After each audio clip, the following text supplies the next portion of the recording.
Dr. Reed, welcome. How are you? As good as one can be, considering the circumstances. Yes. Death and affliction seem prevailing themes of late. Please, come in. We have much to discuss. I hope I haven't disturbed you. Not at all. Actually, I was counting on you visiting me tonight. How strange, this painting. Beautiful, melancholic, yet with a haunting dignity. Indeed. A long time ago, a friend asked me to paint this for him, but I kept it in the end. I did not know you were a painter, my lady. There are many things you do not know about me, young Ekon. Please, call me Jonathan. Please excuse my behavior, Jonathan. I tend to tease my friends when uneasy. What is bothering you, my lady? Your letter was quite alarming. We will talk about this in a few minutes. For now, I would like you to tell me about yourself. How have you been since we last met, my friend? I came to the conclusion that my maker, whoever he might be, must be a powerful vampire. Certainly extremely old. How have you reached this conclusion? He is the only immortal I've seen appear in an ethereal form. His voice, his words seemed ancient. It was disturbing. I am afraid you are right. The simple fact that your blood made Mary such a strong Ekon proves that you must be of ancient lineage. I felt this power, radiating like an aura every time he appeared. Most ancestral vampires of England were killed by the Guard of Priwen half a century ago. I wonder who your maker could be. You have no idea who he could be? Some of the ancient ones fled England. Some may still be in hiding. All I know is you, my friend, are a pawn in some secret and obscure game of chess. My sister Mary. She was made a vampire in the same way I was. She was the one killing all those people everywhere I went. Vengeance is a powerful force for those betrayed. Made vampire through careless error. Victims by surprise. I swear I did not intend that. If only I had known then how vampires are created. That is the scientist speaking. In truth, most of us do not know how it really works. Personally, I make sure my prey will not return to haunt me. What do you mean? I am merciless, Jonathan. I only feed on the dying, and I make sure they are dead before leaving their remains. In the end, she implored me to put an end to her misery. But still, I felt I had taken her life twice. I am so sorry for my accidental cruelty. Had I known your dear Mary was still alive, I would never have sent you to pray for her soul in that church. There is no need to apologize, my lady. Your words have been most helpful in these difficult times. Thank you, my friend. If only we could have guided your poor sister through her terrible nightmare.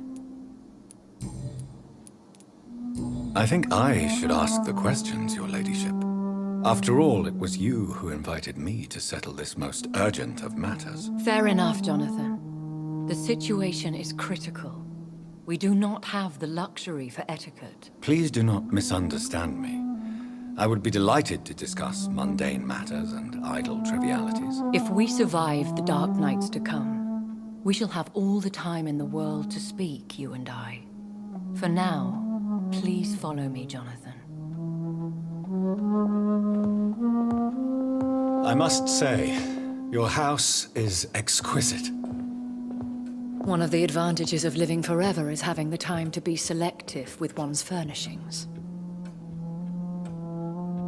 I took the liberty of having tea served. You can still drink tea. Can't keep it down, but I do so enjoy the aroma. Let us toast to make-believe. And of course, to your health, Jonathan. And to yours, my lady.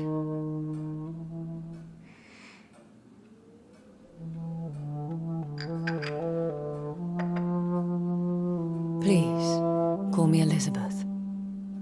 So, my lady, why, truly, did you invite me here? I've been asked to deliver an official invitation to meet the Ascalon Club. Why use you to contact me? Because they know we are close. The Ascalon Club has many spies. Their main occupation is gathering information and then deciding how to use it. Have they threatened you in any way? Not at all. Their message surprised me at first. But it is only logical, considering the critical situation in London. Why not ask for your help, since you are obviously a powerful and influential immortal yourself? You have to understand that I am invisible to the eyes of Ascalon, for I am a woman. That suits me well, as long as they leave me alone.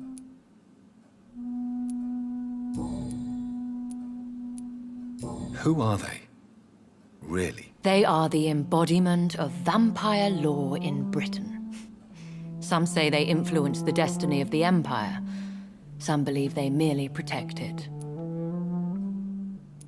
How many are they? Only a small number of powerful and deceitful immortals.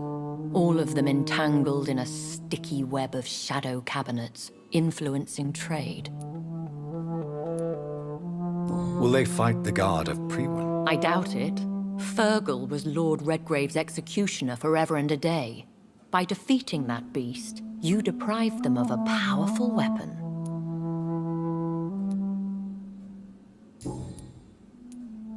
Should I trust them? Of course not. Do not misunderstand me. They can be very useful. But I believe their long-term goals differ from yours. Why meet them then? Because nothing truly important can be achieved in this city without their consent. They could be powerful allies in this current situation. Should I lie to them? We all lie, Jonathan. It falls to you to choose your behavior. The most important rule is to show them due respect. They have done nothing but impede my investigations since I became known to them. Why would they want to see me now? I guess they now see you as Ascalon material. They must have found out what happened to your sister. Proof of the potent blood flowing through your veins. I'm not sure I can accept their invitation. I have seen their handiwork. How Fergal the Beast imposed the club's law. You have no choice, Jonathan. Even I would not openly defy Lord Redgrave, the chairman of the Ascalon Club. How powerful is his reach? The Ascalon Club may be the most influential secret society in England. Not all its members are immortals, but they are all very powerful. They are not all immortals. How is that? The club is mainly comprised of political figures who seek the safety and expansion of the Empire. The most loyal are awarded immortality. Any familiar or famous names? As the richest, most relentless British tycoon, Aloysius Dawson is considered ideal Ascalon material and has been watched for years.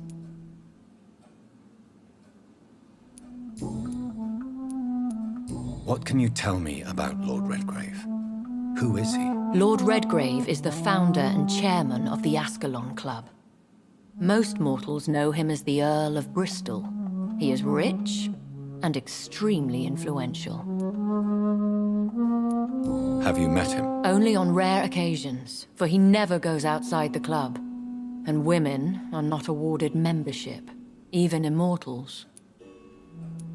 How old is he?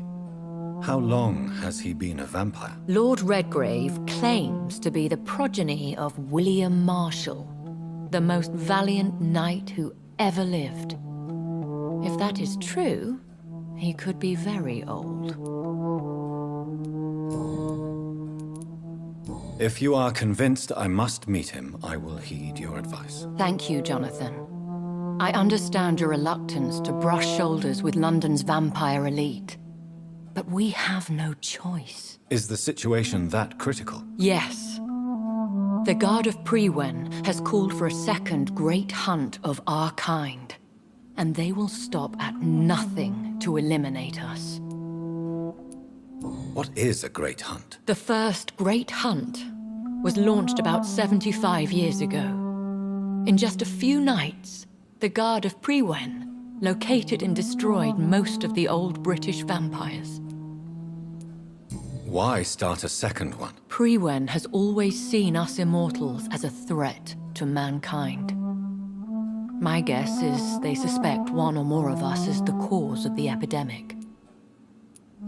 How did you survive the first hunt? I fled, Jonathan.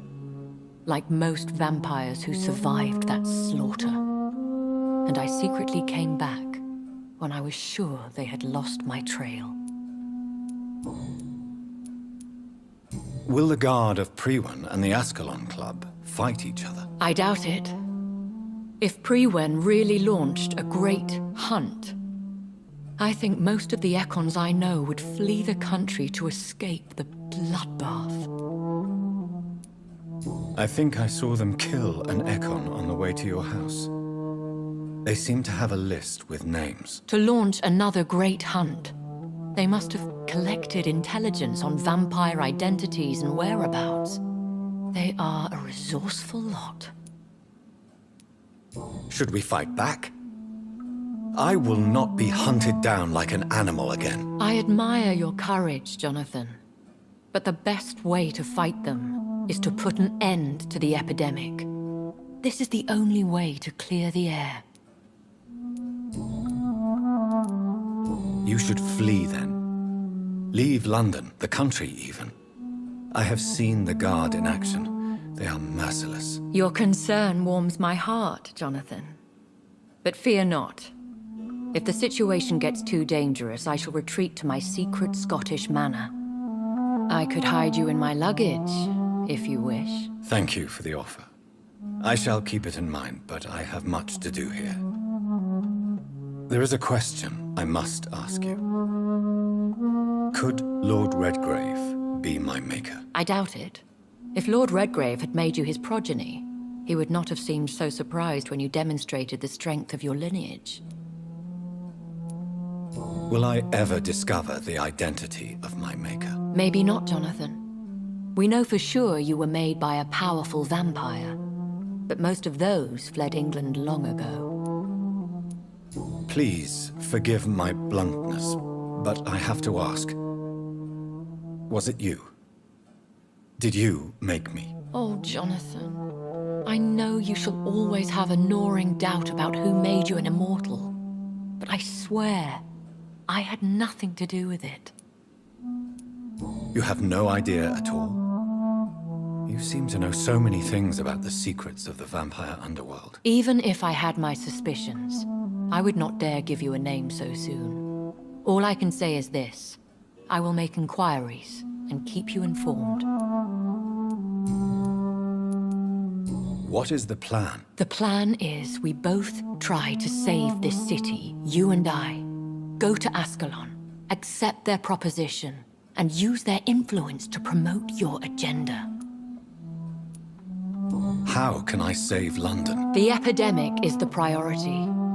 You must find its origin and put an end to it. This is the best way to solve the crisis. What will you do? I still have contacts and old friends in this town. I shall make some inquiries and attempt to learn more of the situation. We need clarity. One day soon, I will have to find the answer to this mystery. And I shall help you in your research, I promise.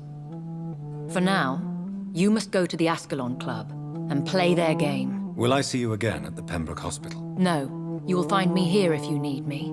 I shall conduct inquiries alone, and we can then share our discoveries. When will we meet again? As soon as you meet Lord Redgrave, I suppose. Fear not, my dear. I shall only be a heart's beat away. Will you not visit Pembroke again? No. I must remain discreet and avoid attracting attention to Pembroke Hospital for the time being. But how will you sustain yourself? I shall not, Jonathan. Fear not. I'm used to it.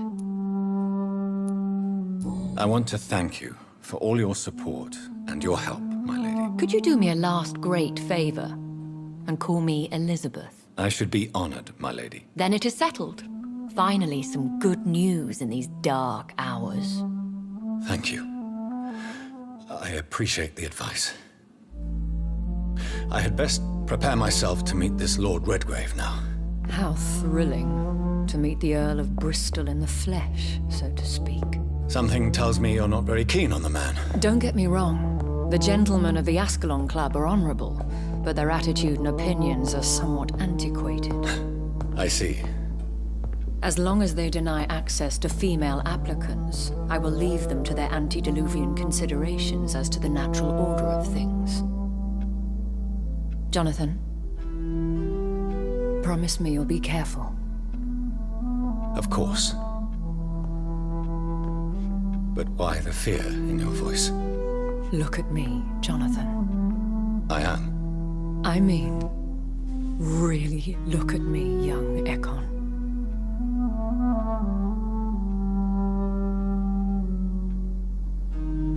We may be deceptive by nature, but this heart of mine has always told the truth.